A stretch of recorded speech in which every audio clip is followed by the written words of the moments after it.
mor, vores far. Den der lige snade i filmen. Hende har vist bryster, og hende har vist røv, og den samme så. Ja. Fantastisk. Prøv at fortælle, hvad det svære var i den her film. Altså, hvad er det for nogle udfordringer, I har haft? Det var lidt nøjere at gå i gang, eller sådan, fordi vi aldrig rigtig har prøvet at skulle lave en film. Det der med bare det der med at skrive til Koda, hvordan vi kunne få lov til at bruge sangen, og ja, arrangere med alle de her 15 mennesker, der havde været ude i studiet ude i Nordhavn. Og skulle prioritere med tiden. Og vi brugte en hel weekend på at lave en produktionsplan.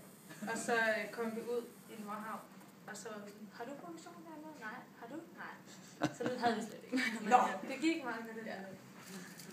Ja, det gjorde det i hvert fald. Hvem havde I med? Hvad var det for nogle folk? Der har jeg fået spørgsmål. Der var nogen, der sagde, hvem var de? Hvem var de? Ja. Det var bare folk fra statisten på BDK, og så nogle af Frejas lidt vilde veninder, som er der på det. Frejas vilde veninder. Hvad var det? Vi skal ringe til, hvis vi skal have en eller anden, der skal tumle rundt i en film en dag. Ja, det var jeg nogle bajer. Ja, Og hvis man skal nævne 2-3 sjove episoder, mens I optog, hvad var sådan de rigtig sjove? 3. Mens vi optog. Jamen, det ved jeg ikke. Altså, der var sådan 2 søde små piger, dem der twerkede,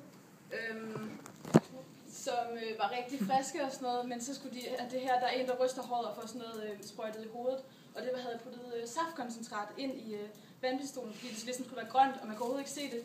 Men de her piger fik bare det der saft ind i øjnene, og var sådan helt, og jeg havde så dårlig samvittighed og gik ud og puttede vand i det. Det var også så dansede de bare sådan der. Ja, det kunne slet ikke. Og så var vi sådan, ej, okay, prøv at danse, som vi gør på klubben, og så er de sådan, okay, men så skal vi have ben op ad væggen. Og så er vi bare sådan, okay, helt sikkert.